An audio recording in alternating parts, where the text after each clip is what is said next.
அப்போ 42 கோடியை ஒரு 5 நிமிஷம் நடக்கிற ரேஸுக்காக நீங்கள் செலவு பண்ணுறீங்களே. பாரம்பரியம் மிக்க சாரணர் இயக்கத்தின் 75வது ஆண்டு விழாவை கொண்டாடுவதற்கு 24 கோடி ரூபாய் பணம் இல்லாமல் நீங்கள் ஆசிரியர்களை பிச்சை எடுக்க சொல்கிறீங்கன்னா நீங்கள் என்ன நிர்வாகம் பண்ணுறீங்க? அதிகாரிகளும் ஆசிரியர்களும் தான் அதை எப்படி பண்ணுவீங்க? இந்த 24 கோடி வசூல் பண்ண முடியலப்பா. பப்ளிக் கான்ட்ரிபியூஷன் 24 கோடிட்டு போட்டுட்டீங்க, வசூல் பண்ண முடியல. 4 கோடி தான் வசூல் ஆகுது. எப்படி ஏற்பாடு பண்ணுவீங்க? ஸ்கூல் வாத்தியாருக்கு யார் சார் டொனேஷன் கொடுப்பா?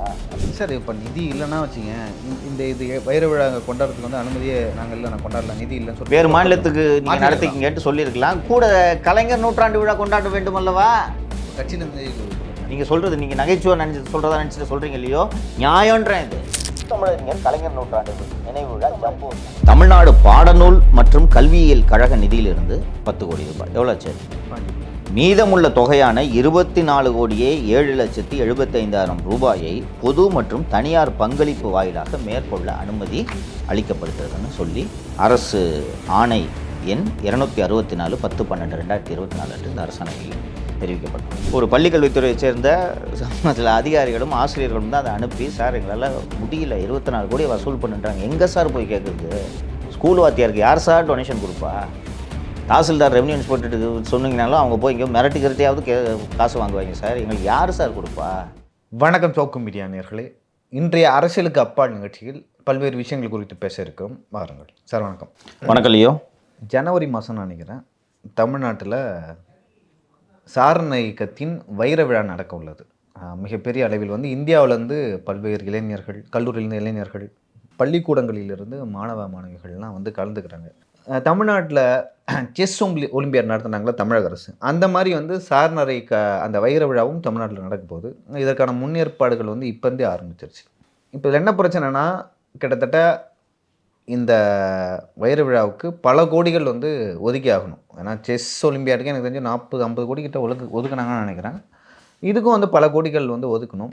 தமிழ்நாடு வெளியிட்ட அரசாணையில் என்ன சொல்லியிருக்காங்கன்னா, நாங்கள் வந்து அரசின் சார்பாக ஒரு 5 கோடி, தமிழ்நாடு பாடநூல் கழகம் சார்பாக ஒரு 15 கோடி, மீதி 24 கோடி வந்து நீங்களே தான் கலெக்ட் பண்ணிக்கணும் அப்படின்னு சொல்லிட்டு அந்த சுமையை தூக்கி ஆசிரியர்கள் மேலே, சாரணர் இயக்கத்தில் இருப்பாங்களே இளைஞர்கள், பள்ளி மாணவர்கள், அவங்க மேலே போட்டிருக்காங்க. ஏன் அரசு அந்த மாதிரி போடணும்? ஏன்னா இந்த மாதிரி விஷயங்கள்லாம் நடத்தினா அவங்களே வந்து முன் வந்து பணம் கொடுப்பாங்க. ஃபார் எக்ஸாம்பிள் செஸ் ஒலிம்பியா நடந்தது, இங்கே ஸ்போர்ட்ஸு கேலோ இந்தியா நடந்துச்சு, அதுக்கெல்லாம் வந்து அரசு வந்து உதவி செஞ்சாங்க. இன்னும் நம்ம வந்து சொல்லப்போனால் தமிழ்நாடு அரசு, அதாவது தமிழ்நாடு விளையாட்டுத்துறை அமைச்சர் உதயநிதி அவர்கள் வந்து நடத்திய கார் ரேஸுக்கு கிட்டத்தட்ட ஒரு 42 கோடிக்கு மேலே செலவு பண்ணாங்க. இதுக்கே வந்து நீங்கள் தான் போய் கலெக்ட் பண்ணிக்கணும் 24 கோடியை ஏன் சொல்லியிருக்காங்க? இந்த அரசை நிர்வாக திறனற்ற அரசு என்று நாமும் விமர்சனம் செய்திருக்கிறோம்.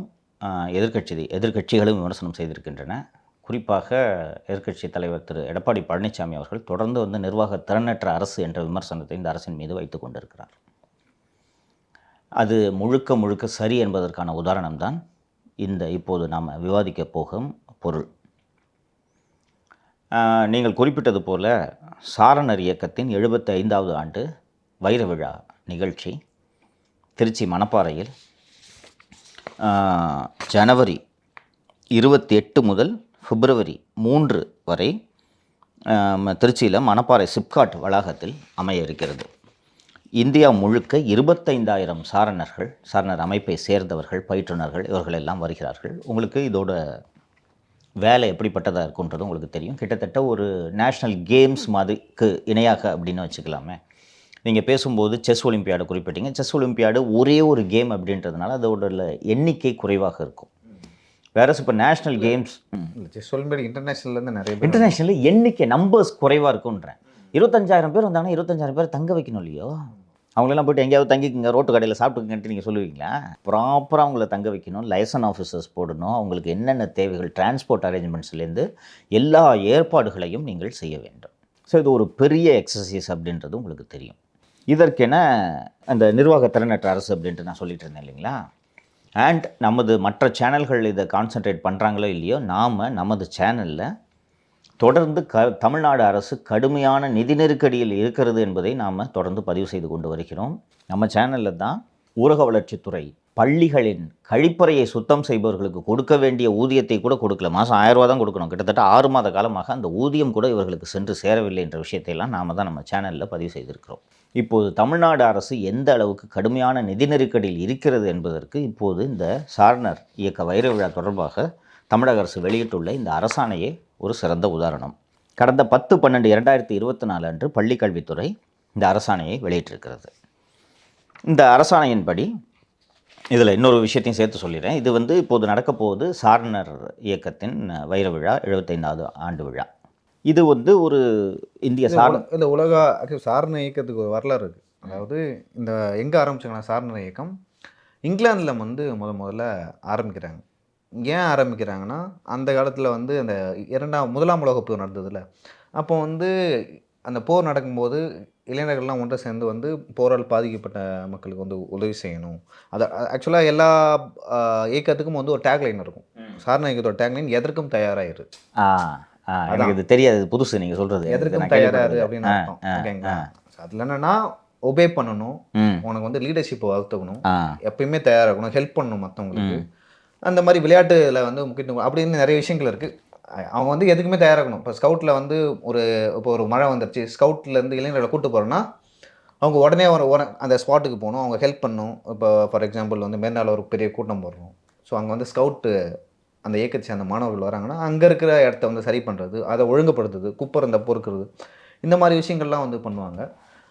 இந்தியாவுக்கு எப்போ வருதுன்னா 1914 அன்னி பெசன்ட் அம்மையார் அப்படின்னு சொல்லிட்டு அவங்க தான் ஆரம்பிக்கிறாங்க. அவங்க தன்னிச்சையாக ஆரம்பிக்கிறாங்க. இங்கிலீஷில் ஸ்கவுட்னு சொல்லுவாங்க, தமிழில் சாரணர் இயக்கம்னு சொல்லுவாங்க.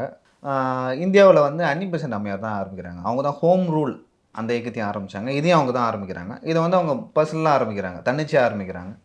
அதன் பிறகு இதே பேரில் பாரதிய சமி சேவா சங்கம் அப்படின்னு சாரணர் இயக்கணும் இன்னொருத்தர் ஆரம்பிக்கிறார் வடநாட்டில். ஒரு கட்டத்தில் 2 இயக்கமே வெவ்வேறு திசையில் போயிட்டுருக்கு. அப்புறம் ஒரு கட்டத்தில் 2 பேருக்கும் ஒரு புரிந்துணர்வு ஏற்பட்டு ரெண்டும் ஒன்றாகுது. எப்போ ரெண்டும் ஒன்றாகுதோ அந்த டேட்லேருந்து தான் இந்தியாவில் சாரணர் இயக்கம்னு ஒரு இயக்கம் இருக்குது. அதோட 75வது விழா தான் இப்போ வைர விழாவை கொண்டாடுறாங்க.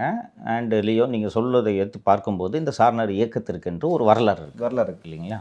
இப்போது அரசியல் தலைவர்களோட விழாவையும் கொண்டாடலாம், அது யாரும் தவறுன்னு சொல்ல முடியாது.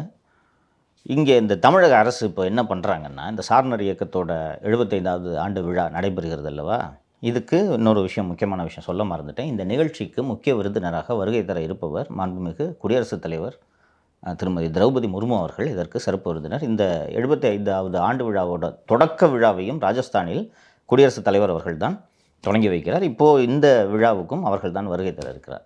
இந்த கவர்மெண்ட் என்ன பண்ணுது, இந்த சாரணர் இயக்கத்தோட வைர விழாவோடு சேர்த்து கலைஞர் நூற்றாண்டு விழாவையும் கொண்டாடுறாங்க.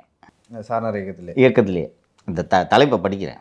பாரத சாரணியர் இயக்கத்தின் தேசிய அளவிலான வைர விழா மற்றும் முத்தமிழறிஞர் கலைஞர் நூற்றாண்டு நினைவு விழா ஜம்போரி விழா நடத்த நிதி ஒப்பளிப்பு வழங்குதல் அப்படின்னு சொல்லிட்டு போட்டிருக்காங்க. இது எவ்வளோ ஒரு அற்புதமாக பார்க்குறேன் நான். இங்கே இப்போது அந்த ஒரு சாரணர் இயக்கம் என்பதால் தான் குடியரசுத் தலைவர் இதற்கு வருகை தருகிறார் இல்லையா? பிரசிடென்ட் ஆஃப் இந்தியா வர்றாங்கன்னா அது சாரணர் இயக்கத்தின் காரணமாகத்தான். இப்போ பிரசிடென்ட் ஆஃப் இந்தியாவை வர வச்சு கலைஞரை புகழ்ந்து ஒரு 4 வார்த்தை பேசி அதை கவரேஜ் பண்ணி மைலேஜ் தேடுறதுன்றது இவர்களது அற்பமான புத்தி. இது இன்றைக்கி நம்ம பேச போகிறது அது முக்கிய காரணம் அல்ல. தமிழக அரசின் நிதி நிலைமை மிக மோசமாக இருக்கிறது. அதுவும் இந்த நிதி மேலாண்மை மிக மோசமாக இருக்கிறது. அந்த கழிவறையை சுத்தம் செய்பவர்களுக்கெல்லாம் நிதி ஒதுக்கவில்லை என்பதெல்லாம் நம்ம விரிவாக பல இடங்களில் பதிவு செய்திருந்தோம். இந்த சூழ்நிலையில் இந்த நிகழ்ச்சி இந்த ஜனவரி மற்றும் பிப்ரவரியில் நடக்க இருக்கக்கூடிய இந்த நிகழ்ச்சிக்கான மொத்த செலவினம் என்று தமிழக அரசு 39 கோடியே 7 லட்சம் ரூபாய் என்று நிர்ணயம் செய்துள்ளது. இப்போது இந்த 39 கோடி 40 கோடின்றது கிட்டத்தட்ட இந்த செலவு நியாயமான செலவு அந்த அளவுக்கு ஆகும். ஏன்னா 25,000 பேர் வர்றாங்க, டிரான்ஸ்போர்ட் அது இதுன்ட்டு ஏகப்பட்ட விஷயம். விழா மேடைகள் கிட்டத்தட்ட ஒரு வாரம் நடக்குது இல்லையா? ஒரு வாரத்துக்கு விழா மேடைகள், ஹெலிபேடு, பிரசிடென்ட் வரதுக்கு helipad, stages, laser show and invitation போடுறது, இது போல் பல்வேறு செலவினங்கள் இருக்கின்றன. இந்த செலவினத்துக்கான இந்த 39 கோடி ரூபாய்க்கு நிதி ஒதுக்கீட்டை தமிழக அரசு எப்படி செய்திருக்கிறது என்றால், நீங்கள் குறிப்பிட்டீங்க தொடக்கத்தில், மாநில அரசின் நிதியிலிருந்து 5 கோடி ரூபாய், தமிழ்நாடு பாடநூல் மற்றும் கல்வியியல் கழக நிதியிலிருந்து 10 கோடி ரூபாய், எவ்வளோச்சு? 15 கோடி. மீதமுள்ள தொகையான 24,07,75,000 ரூபாயை பொது மற்றும் தனியார் பங்களிப்பு வாயிலாக மேற்கொள்ள அனுமதி அளிக்கப்படுகிறதுன்னு சொல்லி அரசு ஆணை எண் 264 10/12/2024 அன்று இந்த அரசாணையில் தெரிவிக்கப்பட்டது. மொத்தமாக 39 கோடி 39 கோடி. அதில் அது இஷ்யூ இல்லை. 24,07,00,000 ரூபாயை நீங்கள் பொதுமக்கள்கிட்டேருந்து வாங்குங்கன்னு சொல்லிட்டீங்க. இது சின்ன தொகை இல்லையோ உங்களுக்கு தெரியும், ரொம்ப பெரிய தொகை சார். பெரிய தொகை. இப்போது யார் இந்த 24,07,00,000 நீங்கள் தரணும் அப்படின்னு சொல்லிட்டு இவர்கள் இந்த டார்கெட் நிர்ணயம் செய்திருக்கிறார்கள் என்றால், இந்த அரசாணை வெளியிட்டது பள்ளிக்கல்வித்துறை. ஸ்கூல் வாத்தியாரங்கிட்டலாம் வசூல் பண்ணுன்னு சொல்லிட்டாங்கப்பா. அப்போ இந்த சுமையை வந்து பள்ளிக்கல்வித்துறை அமைச்சர் திரு அன்பில் மகேஷ் மேலே போகும். அன்பில் மகேஷோட துறை தான் இந்த அரசாணை வெளியிட்டு அவங்க தான் நடத்துகிறாங்க. அதை அவங்க தான் நடத்துகிறாங்க. இந்த விழாவை நடத்துவதே பள்ளிக்கல்வித்துறை. ஸ்கவுட் அவங்களுக்கு கீழே தானே வருது. ஆமாம். அதனால் பள்ளிக்கல்வித்துறை தான் இந்த நிகழ்ச்சியை நடத்துகிறாங்க. ஸோ இந்த 24 கோடியை நீங்கள் பொதுமக்கள்கிட்டேருந்து வசூல் பண்ணிக்கிங்க, பப்ளிக் கான்ட்ரிபியூஷன் போட்டுட்டிங்கன்னா யார் கொடுப்பா? ஸ்கூல் வாத்தியாருக்கு யார் கொடுப்பா? அவனே பாவம் பள்ளி ஆசிரியன். ஏற்கனவே ஊதிய பற்றாக்குறை உள்ளிட்ட பல்வேறு குறைகளுக்காக அவர்கள் தொடர்ந்து போராட்டங்களில் ஈடுபட்டு கொண்டிருக்கிறார்கள் என்பதை நாம் பார்க்கிறோம். 24 கோடியை வசூல் பண்ணுன்னா, அதுவும் மாவட்ட கல்வி அலுவலர்களுக்கு டார்கெட் ஃபிக்ஸ் பண்ணுவாங்க. உங்கள் டிஸ்ட்ரிக்ட் இத்தனை லட்சம், நீங்கள் இத்தனை லட்சம். இப்போ உதாரணத்துக்கு எடுத்துக்கலாமே, எல்லாம் வந்து எல்லா பள்ளியிலேருந்து எல்லா ஆசிரியரும் ஒரு பர்சன்டேஜ் கொடுக்கணும் அப்படின்னு கொடுக்கணும்னு சொல்லுவாங்க. இந்த டிஇஓன்னு வச்சுக்கோங்க. இப்போ திருவள்ளூர் மாவட்டத்துக்கான மாவட்ட கல்வி அதிகாரி இருக்கார், டிஸ்ட்ரிக்ட் எஜுகேஷனல் ஆஃபீஸர் இருப்பார்ல, அவர்கிட்ட உங்களுக்கு 70 லட்சம் டார்கெட்டுன்னா எங்கேப்பா வசூல் பண்ணுவார்? நீங்கள் பெரிய பெரிய தனியார் பள்ளிகளில் படிக்கக்கூடிய பிள்ளைகள் இருந்தால் கூட அப்பாக்கிட்ட சொல்லி ஒரு லட்ச ரூபா டொனேஷன் வாங்கி கொடுனா வாங்கி கொடுப்பாங்க. பெரிய செல்வந்தர் படிக்கக்கூடிய பள்ளிகள் இருக்குது, டிஏவி, பவன்ஸ் கவன்ஸ்னு பெரிய பெரிய ஸ்கூல் இருக்குது. கவர்மெண்ட் ஸ்கூல் வாத்தியார்கிட்ட யாருப்பா கொடுப்பாங்க? படிக்கிற பிள்ளைங்கள்லாம் எந்த பின்புலத்துலேருந்து வரக்கூடிய பிள்ளைகள்? ஏழை பிள்ளைங்க தானே அங்கே போய் படிக்குது. அரசு பள்ளியில் சேர்க்குறாங்க. நம்மளே சேர்க்க மாட்டோம். உண்மையா இல்லையா? இப்போ நம்ம யோசிப்போமா மாட்டோமா? வேணாம், இருக்கிறதுலே ஒரு சின்ன கான்வெண்ட்டாக இருந்தாலும் பரவாயில்ல என்ற மனநிலை தான் இருக்கிறது நடுத்தர வர்க்கத்திடம். அப்போ அரசு பள்ளியில் ஏழைகள் தான் படிப்பார்கள். அந்த வாத்தியாருங்கிட்ட போய் நீங்கள் இவ்வளோ கோடி 24 கோடி வசூல் பண்ணணும், எப்படி வசூல் பண்ணுவாங்க? அண்ட் எந்த அளவுக்கு நிர்வாகத்திறனற்ற அரசுன்னா, நீங்கள் வசூல் பண்ணுங்கள், அதை ஒரு கணக்கில் வைக்கணும்ல. நீங்கள் உங்கள் அக்கௌண்ட்டில் போட்டுக்க முடியுமா? நீ தான்ப்பா ஸ்கூல் வாத்தியார், திருவள்ளூர் மாவட்டத்தில் ஒரு அரசு பள்ளி தலைமை ஆசிரியர்னு வச்சுக்கோங்க, ஒரு லட்ச ரூபா டொனேஷன் வாங்கிடுறீங்க, எங்கே வைப்பீங்க இதை? அதற்கு இதில் எந்த விதமான தெளிவும் இல்லை. இது கூட விடுங்க, ஒரு மைனர் டெக்னிக்கல் எரர்னு வச்சுக்கலாம். 24 கோடியை ஆசிரியர்களும் கல்வித்துறை அதிகாரிகளும் எப்படி வசூல் பண்ண முடியும்? புலம்புறாங்க. அப்படி புலம்பித்தான் ஒருவர் இந்த அரசாணையை அனுப்பி வைத்தார். தயவு செய்து பேசுங்கள். ஏன் சார், ₹1 ₹2 ஒரு 10 லட்ச ரூபா 20 லட்ச ரூபானா கூட ஏதோ மேனேஜ் பண்ணி வசூல் பண்ணுவோம் சார். 24 கோடியை நாங்கள் எப்படி சார் வசூல் பண்ணுறது? பள்ளிக்கல்வித்துறை சார்பாக உங்களுக்கு என்ன அழுத்தம் கொடுக்கப்படுது? ஆசிரியர்களுக்கும் இந்த அதிகாரிகளுக்கும் ஏன்ப்பா இப்படி ஜிஓவே போட்டுட்டாங்கப்பா. மொத்தம் 39 கோடி, 10 கோடி பாடநூல் கழகம் தரும், 5 கோடியை கவர்மெண்ட்டு தரும், மீதி 24 கோடியை பொதுமக்களிடமிருந்து பங்களிப்பாக பெற வேண்டும்னு போட்டுட்டாங்க. Contribution from public and private agencies. ஒரு தனியார் நிறுவனத்துக்கிட்ட வாங்குன்னு சொல்கிறாங்கன்னு கூட வச்சுக்கலாம். தனியார் நிறுவனம் இப்போ ஸ்கூல் வாத்தியாருக்கு எப்படிப்பா கொடுக்கும்?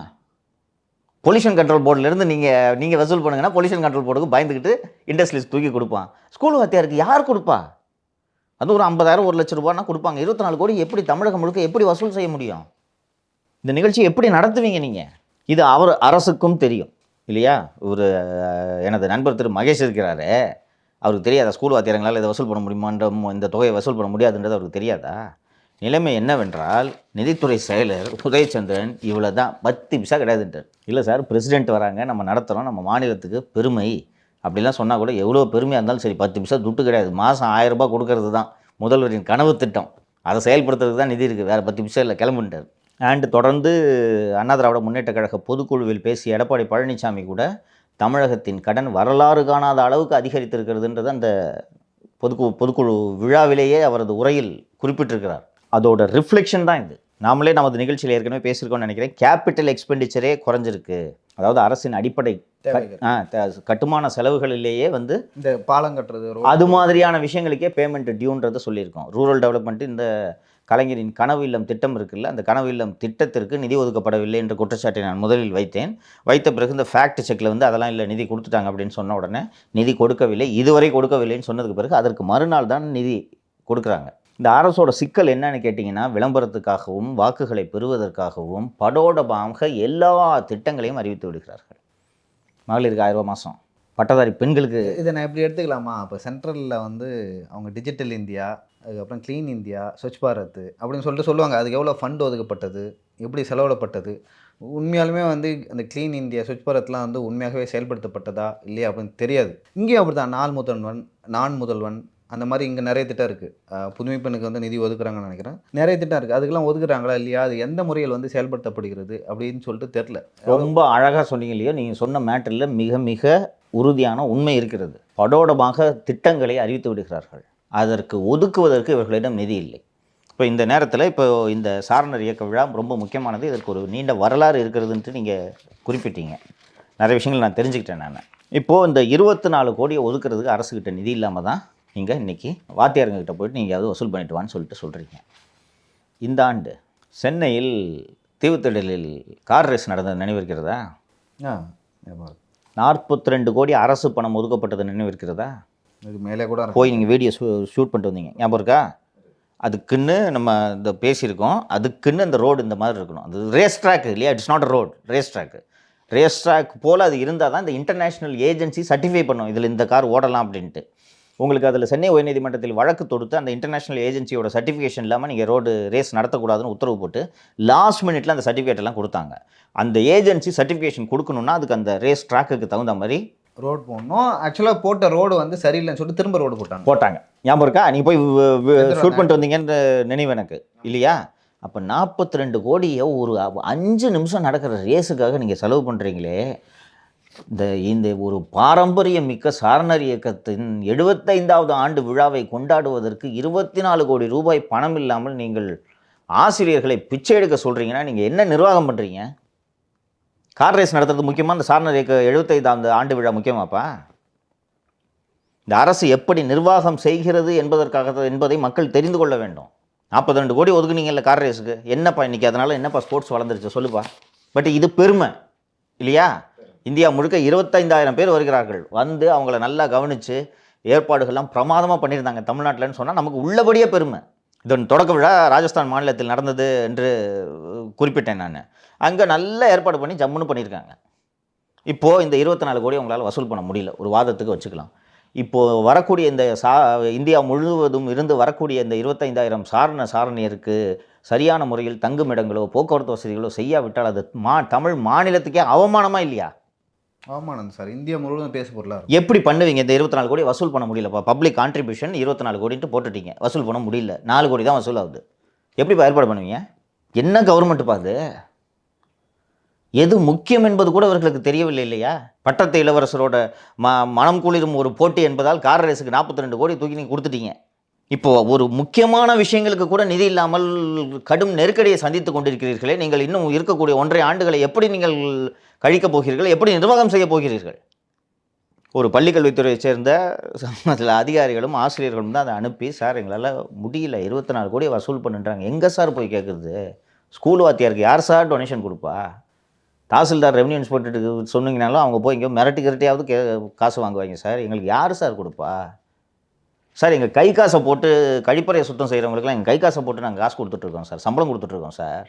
எங்ககிட்ட போய் இதை வசூல் பண்ண சொன்னால் நாங்கள் எங்கே சார் போவோம்? என்ன சார் கவர்மெண்ட் இது? சார் இப்போ நிதி இல்லைன்னா வச்சுங்க, இது வைர விழா கொண்டாடுறதுக்கு வந்து அனுமதியே நாங்கள் இல்லை, நான் கொண்டாடல, நிதி இல்லைன்னு சொல்லி வேறு மாநிலத்துக்கு நீங்கள் நடத்திக்கிங்கன்ட்டு சொல்லியிருக்கலாம். கூட கலைஞர் நூற்றாண்டு விழா கொண்டாட வேண்டும் அல்லவா? இப்போ கட்சியிலேருந்து சொல்லுங்கள். நியாயம். நீங்கள் சொல்கிறது நீங்கள் நகைச்சுவை நினச்சிட்டு சொல்கிறீங்க இல்லையோ, நியாயன்றேன். இது உங்கள் அப்பா தானே, திமுகவின் தலைவராக இருந்தவர் தானே, நீங்கள் செலவு பண்ணுங்க. ஏன் அரசு இதற்கு ஏன் நிதி ஒப்பளிப்பு செய்ய வேண்டும்? இதில் வெறும் சாரணர் இயக்கம்னு சொன்னால் கூட நீங்கள் சொன்னது மாதிரி ஒரு லாஜிக் இருக்குது இல்லையா?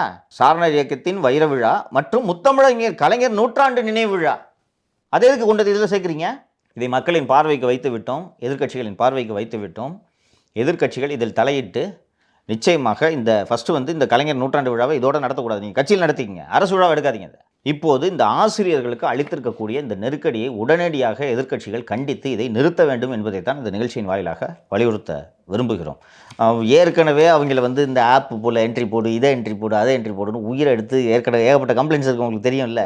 நான் பாடம் எடுக்கிறதா ஆப் என்ட்ரி போட்டுட்ருக்கதான் ஏற்கனவே புலம்பிட்டு இருக்காங்க. இந்த நேரத்தில் நீங்கள் 24 கோடியை வசூல் பண்ணுங்க, இந்த நிகழ்ச்சி நடத்தணும், அதுவும் ஜனவரி மாதத்துக்குள்ளேப்பா. எப்படிப்பா பண்ணுவேன்? அண்ட் எந்த அக்கௌண்ட்டில் வர வைப்பீங்க? எப்படி இந்த ஏற்பாடு பண்ணுவீங்க? இன்னொரு திருச்சி மாவட்டத்தின் ஆட்சியர் திரு பிரதீப் குமார் ஐஏஎஸ் அவர்கள் நவம்பர்லேயே வந்து இந்த யார் யாருக்கு என்னென்ன வேலை என்று ப்ரொசீடிங்ஸ் போட்டு ரிலீஸ் பண்ணிட்டார். நீங்கள் அந்த அந்த இதையும் டிஸ்ப்ளே பண்ண சொல்லுங்கள். நீங்கள் அதில் பார்த்தீங்கனாலே உங்களுக்கு தெரியும் அவ்வளவு ஏற்பாடுகள் செய்ய வேண்டியது இருக்கிறது. இதுக்கு நிதி இல்லாமல் எப்படி பண்ணுவீங்க? ஒவ்வொரு ஆஃபீஸருக்கும் இப்போ ஃபார் எக்ஸாம்பிள் ஆவினோட ஜெனரல் மேனேஜர் திருச்சிக்கு வந்து விழா நடைபெறும் பகுதியில் சமையலறைக்கு தேவையான பால், தயிர், வெண்ணெய், பன்னீர் உள்ளிட்ட பால் பொருட்களை தேவையான அளவு வழங்க வேண்டும். ஆவின் பொருட்கள், குளிர்பானங்கள் அடங்கிய அரங்கு அமைத்தல், இது அவருக்கு. திட்ட அலுவலர், ப்ராஜெக்ட் ஆஃபீஸர், மகளிர் திட்டம், அவங்களுக்கு மகளிர் சுய உதவி குழுக்கள் வாயிலாக தமிழ்நாட்டின் பாரம்பரிய பொருட்களை கண்காட்சி அரங்கு அமைத்தல், இது மாதிரிலாம் ப்ரொசீஜர்ஸ் போட்டு கொடுத்துட்டாங்க. இதுக்கு ஃபண்டுக்கு எங்கே போவீங்க?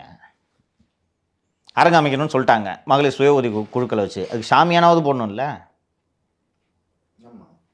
எங்கே போகும் துட்டுக்கு? உத்தரவுகள் மட்டுமே வந்து போடப்படுறது, திட்டங்கள் மட்டுமே தீட்டப்படுகிறது, அதுக்கான நிதி வந்து கொடுக்கப்படுறதில்ல, ஒதுக்கப்படுறதில்ல. அது காரணம் அரசின் கருவூலத்தில் பணம் இல்லை அண்ட் இவர்களுக்கு நிர்வாகமும் தெரியவில்லை.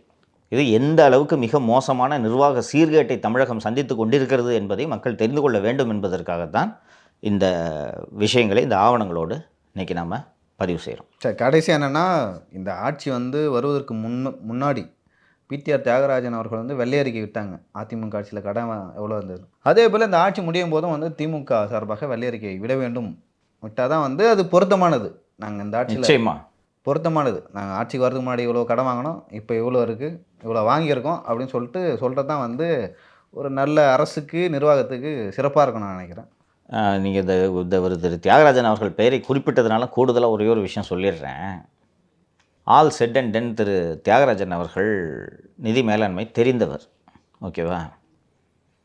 அவர் நிதியமைச்சராக ஆன பிறகு எல்லோரும் வந்து இந்த 1000 ரூபாய் எப்படி கொடுக்கறதுன்னு சொல்லும்போது அவர் வந்து வெறும் 65 லட்சம் பேருக்கு தான் நீங்கள் இந்த 1000 ரூபாயை கொடுக்க வேண்டும், அவர்கள் தான் முழுக்க முழுக்க தகுதியானவர்கள். அண்ட் இந்த ரேஷன் கார்டு வச்சுருக்கவங்க மற்ற ஆவணங்களெல்லாம் வைத்திருக்கிறதுலாம் நீங்கள் வீட் அவுட் பண்ணணும்னு அவர் சொல்கிறார். என்னென்னா, இன்ஃபார்மல் எக்கானமியில் நிறைய பேர் இருக்காங்க. ஏன்னா அவங்க அந்த பேன் கார்டே இருக்காது. என்ன தொழில் பண்ணிட்டுருக்காங்கன்னு பார்த்தீங்கன்னா, கந்து வட்டி விட்டுட்ருப்பாங்க. கோயம்பேடு மார்க்கெட்டில் டெய்லி பணத்துக்கு வட்டி விட்டுட்ருப்பாங்க. அவங்ககிட்ட ஏராளமான பணம் இருக்கும். ஆனால் அவங்க இந்த டேக்ஸ் ப்ராக்கெட்டுக்குள்ளே வரமாட்டாங்க. எல்லாமே கேஷ் டிரான்சாக்ஷன். அப்படிப்பட்டவர்களெல்லாம் கண்டறிந்து நீங்கள் களைய வேண்டும். ஏனென்றால் இப்போ இந்த ஒரு விஓ இருக்காங்கன்னு வச்சுக்கோங்களேன், அந்த விஓ கிட்ட சொன்னால் இந்த ஊரில் யார்கிட்ட உண்மையிலே துட்டு இருக்குது, யார்கிட்ட உண்மையிலே துட்டு இல்லை அப்படின்றது அவர்களுக்கு தெரிந்துவிடும். ஸோ இந்த அடிப்படையில் ஒரு 65 லட்சம் பேர் தான் உள்ளபடியே தகுதியானவர்கள். ஸோ இந்த நம்பர், இந்த 1000 ரூபாய் ஸ்கீமில் நம்பரையாவது குறைக்கலான்ட்டு அவர் சொன்ன ஆலோசனை நிராகரிக்கப்பட்டது. அதற்கு பிறகும் அவர் தனது திறமையின் காரணமாக நல்லபடி நிதி மேலாண்மை செய்து ஓரளவுக்கு கவர்மெண்ட்டை ஓட்டுற அளவுக்கு ஃபினான்ஸை வச்சுருந்தார் என்பது தான் உண்மை. கிட்டத்தட்ட 13-14 மணி நேரம் ஒரு நாளைக்கு வேலை செய்வார். கூட வேலை செய்கிற செக்ரட்டரிலாம் தொலைஞ்சாங்க. விருப்பமே இல்லாமல் தான் தென்னரசுவிடம் நிதி அளிக்கப்பட்டதுன்றது ஊருக்கே தெரியும், தமிழகத்துக்கு தெரியும். தென்னரசுக்கும் விருப்பம் இல்லை, இவங்களுக்கு தென்னரசுக்கும் விருப்பம் இல்லை. தென்னரசு ஒரு வேறு ஏதோ டிபார்ட்மெண்ட் பார்த்தீங்கன்னா அவர் பாட்டுக்கு சந்தோஷமாக இருந்துட்டு இருந்தார். அவரை கூப்பிட்டு நிதியை பாரு, வம்படியாக அவர்கிட்ட கொடுத்து விருப்பம் இல்லாமல் தியாகராஜன் அவர்களை சென்று தகவல் தொழில்நுட்பத்துறைக்கு அனுப்பி, இதெல்லாம் என்னென்னா வரட்டு பிடிவாதம். அந்த ஆடியோ வந்துடுச்சு, அவ்வளோதானே. ஆமாம், பண்ணி இன்றைக்கி இந்த நிலைமைக்கு இவர்கள் ஆளாகி இருக்கிறார்கள். சரிங்க சார், பொறுத்து வந்து பார்க்கலாம். 5 ஆண்டுகள் முடிந்த பிறகு உங்கள் வெள்ளை அறிக்கை விட்டுறாங்களா இல்லையா அப்படின்னு சொல்லிட்டு. ரொம்ப நன்றி உங்கள் கருத்து. நன்றி இல்லையோ.